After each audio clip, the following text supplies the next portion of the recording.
नेपाल ने उन किताबों के वितरण पर रोक लगा दिया है जिसमें 3 रणनीतिक रूप से महत्वपूर्ण भारतीय क्षेत्रों को नेपाल ने अपना बताया था। भारत के दबाव में नेपाल ने फिलहाल अपने कदम पीछे खींच लिए हैं और केपी शर्मा ओली की सरकार ने विवादित नक्शे वाली पाठ्य पुस्तक के वितरण पर रोक लगा दी है।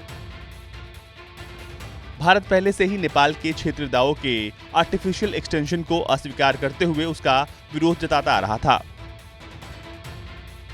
लेकिन बावजूद इसके पिछले दिनों नेपाली संसद ने देश के एक नए राजनीतिक मानचित्र को स्वीकृति दी जिसमें लिपुलेख, कालापानी और लिम्पियाधुरा क्षेत्रों को नेपाल का हिस्सा बताया गया था। ये तीनों क्षेत्र भारत के उत्तराखंड राज्य में हैं।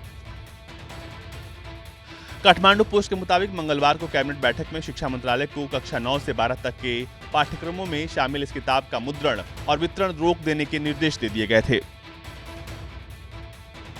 विदेश मंत्रालय और भूमि सुधार मंत्रालय ने इस पुस्तक को लेकर कुछ आपत्तियां जताई थीं। भूमि सुधार और सहकारिता मंत्री के प्रवक्ता ने कहा कि शिक्षा मंत्रालय को नेपाल के भौगोलिक क्षेत्र में बदलाव करने का कोई अधिकार नहीं है और इस किताब में कई तथ्यात्मक गलतियां हैं।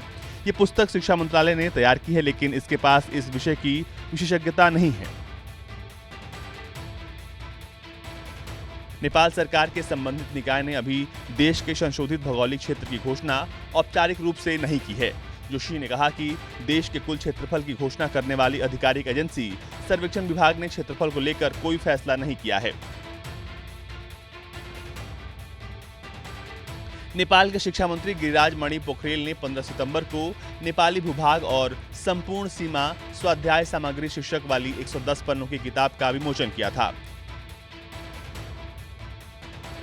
ये किताब देश के भूभाग से जुड़े ऐतिहासिक तथ्यों, खासकर भारत के साथ जिक्र करती है। इस किताब में नेपाल का नया क्षेत्रफल 1,47,641.28 वर्ग किलोमीटर दर्शाया गया है, जिसमें 460.28 वर्ग किलोमीटर वाला कालापानी का इलाका भी है,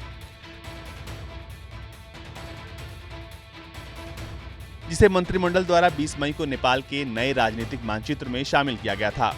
पोखरेल ने कहा है कि उन्होंने कालापानी, लिपुलेख और लिम्पियाधुरा समेत नेपाली क्षेत्रों की सुरक्षा के लिए एक अभियान शुरू किया था। उन्होंने काठमांडू पोस्ट को बताया कि किताब का वितरण फिलहाल रोक दिया गया है। ब्यूरो रिपोर्ट, भारत तक।